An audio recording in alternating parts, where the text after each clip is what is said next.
बता दें कि पाक फौज में खुद एहतसाबी का अमल जारी है। इसकी आला मिसाल कायम हुई है। लेफ्टिनेंट जनरल रिटायर्ड फैज़ हमीद के कोर्ट मार्शल के बाद अब हम देख रहे हैं कि मजीद 3 फौजी अफसरान को भी फौजी तहवील में लिया गया है, शामिल तफ्तीश किया गया है। इससे कबल भी गुफ्तगू जारी थी। हमारी पैनल हमारे साथ मौजूद था, ब्रिगेडियर रिटायर्ड हमारे साथ मौजूद थे। इसके साथ साथ मुख्तलिफ तज्जियाकारों से भी हमने गुफ्तगू की है, जिसमें उन्होंने कहा है कि ये एक वाज़ेह और शफाफ अमल है। इसकी शुरुआत अब कर दी गई है और सिर्फ ये बात यहाँ पर थमेगी नहीं, ख़त्म नहीं होगी, रुकेगी नहीं, बल्कि ये बात अब बहुत आगे तक जाएगी। और जिस तरह से अब इन 3 अफसरान को भी शामिल तफ्तीश किया गया है, कस्टडी में लिया गया है, उसके बाद हम ये कह सकते हैं कि ये जो मामलात हैं इनकी दास्तान अब खुल चुकी है। ये जो मामलात हैं, जिस तरह के इल्ज़ामात थे, वो काफ़ी हद तक दुरुस्त साबित हो रहे हैं। यही वजह है कि ये जो 3 अफसरान हैं इनकी गिरफ्तारी अमल में आई है। और वाज़ेह तौर पर आर्मी चीफ की जानिब से भी बारहा कहा गया है, गुज़िश्ता रोज़ भी जो एक इशाया दिया गया उसमें भी उनकी जानिब से वाज़ेह कहा गया कि जो दुश्मन मुल्क पर जो मैली आंख रखते हैं उनको किसी सूरत बर्दाश्त नहीं करेंगे, उनको बख्शा नहीं जाएगा। एहतसाब का जो अमल है वो हमारे अपने इदारे से शुरू होगा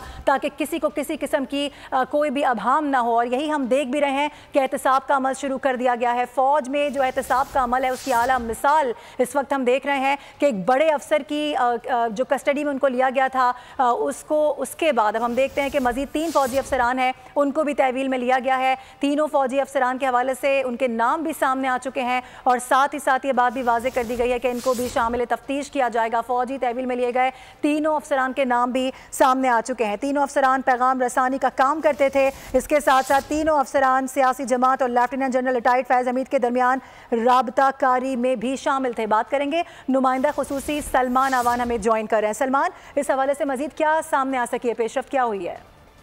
जी बिल्कुल, कुछ जराये के हवाले से तफसीलात सामने आई हैं कि 3 ऑफिसर्स बल्कि हम कहेंगे जो उनको हिरासत में लिया गया है, उनमें 2 रिटायर्ड ब्रिगेडियर्स हैं जबकि एक रिटायर्ड कर्नल रैंक के ऑफिसर शामिल हैं। और ये तीनों ऑफिसर जो हैं इनके बारे में बताया गया है जराये की जानिब से कि लेफ्टिनेंट जनरल रिटायर्ड फैज़ हमीद के साथ जिन इल्जामात की बुनियाद के ऊपर उनका कोर्ट मार्शल किया जा रहा है उसी सिलसिले में उन्हीं कार्रवाइयों के अंदर ये भी इन्वॉल्व थे। और यही वजह है कि इब्तदाई तफ्तीश के अंदर जो है सॉलिड एविडेंस मिलने के बाद इनको भी हिरासत में ले लिया गया है। और जैसे कि मैंने कहा कि इनके अंदर 2 ब्रिगेडियर रिटायर्ड ऑफिसर हैं जबकि एक कर्नल रिटायर्ड ऑफिसर हैं।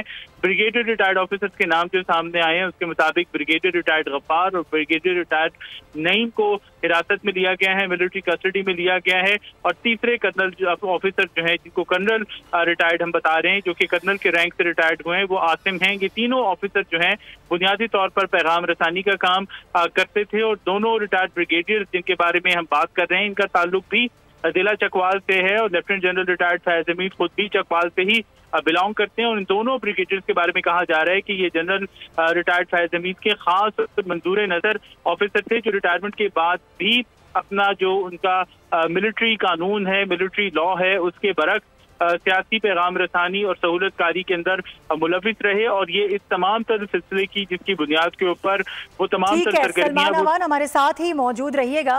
इस वक्त हमें ज्वाइन कर चुके हैं ब्रिगेडियर रिटायर्ड हारिस नवाज साहब, उनसे गुफ्तगू करते हैं। सर, एक मरतबा फिर से आपको वेलकम करेंगे, बहुत शुक्रिया दोबारा वक्त देने के लिए। आपसे थोड़ी देर पहले भी आपसे गुफ्तगू हो रही थी, वक्त की कमी थी जिसकी वजह से हमें लाइन ड्रॉप करनी पड़ी। सर, अब ये बड़ी अहम मालूमात इस वक्त सामने आ गई हैं कि दोनों रिटायर्ड ब्रिगेडियर साहिबान जो हैं इनका ताल्लुक भी चकवाल से बताया जा रहा है। इसके साथ साथ जनरल फैज़ के खास और मंजूर नजर अफसरान थे जिनको इस वक्त कस्टडी में लिया गया है। सबसे पहले तो इस पर बताइएगा, क्या कमेंट करेंगे? यही सबसे बड़ी बात है कि अभी यही जब इंक्वायरी हो रही है, डिटेल्स आ रही हैं, तो इसमें ज़ाहिर है कि इनके नाम आए हैं। अब अगर इनसे पूछताछ होगी तो कुछ और लोगों के नाम भी आएंगे। और अफसोस की बात है कि ज़ाहिर है कि दोनों भी इनके एरिया से थे, चकवाल से थे और उनसे ज़ाहिर है कि अपनी उनके मंजूर नज़र के रहे होंगे, जिसकी वजह से वो इनकी वो जो है सहूलतकारी करते रहे, पैगाम रसानी करते रहे हैं। और जिसके वजह से इनके खिलाफ प्रॉपर कॉन्क्रीट सबूत मिल गए होंगे इन ऑफिसर के खिलाफ, तभी इनको अरेस्ट किया है। और इनको अरेस्ट करने के बाद और डिटेल्स आएंगे तो हो सकता है कि कुछ और भी नाम कुछ हफ्ते बाद जाहिर हों जिनके नाम पता चले। उनकी भी जब कंप्लीट एविडेंस आ जाएगी, उनके पास डिटेल्स होंगी, कॉन्क्रीट प्रूफ होंगे, तो फिर उनके नाम भी दायर कर देंगे। सही। अच्छा सर, आपसे ये भी जानना चाहेंगे कि अफसरान पर सियासी मफादात के लिए अदम इस्तेहकाम को हवा देने का इल्ज़ाम है। यकीनी तौर पर जिस तरह से आप बोल रहे हैं कि एविडेंसेस सामने आए होंगे जब भी अहम गिरफ्तारियां हो रही हैं और अब तमाम तर सिचुएशन खुलकर सामने भी आ रही है, सर इसका इम्पैक्ट बताइएगा किस तरह से पड़ेगा और आने वाले दिनों में हम क्या देख सकते हैं? देखिए, इम्पैक्ट तो एक बड़ा क्लियर है। फौज ने बड़ा क्लियर बताया है कि फौज में कड़ा खुद एहतसाबी का अमल होता है और जो भी कानून की खिलाफ वर्जी करता है, फौजी डिसिप्लिन के खिलाफ काम करता है, कोई ऐसा काम करता है जिससे फौज की साख को नुकसान हो, नेशनल सिक्योरिटी का इशू हो, तो फौज इस पर बड़ा सख्ती से अमल करती है और जल्दी फैसला करती है ताकि जिनको भी सजा हो उनकी एग्जाम्पल हो बाकियों के लिए कि वो कोई बाकी लोग ऐसे काम फौज में नहीं करेंगे।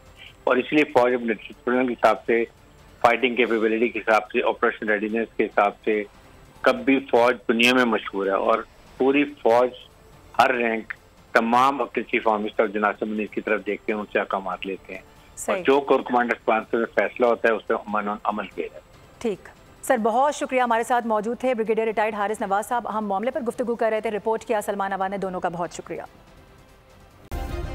सब्सक्राइब करें और बेल दबाएं ताकि कोई खबर रह न जाए।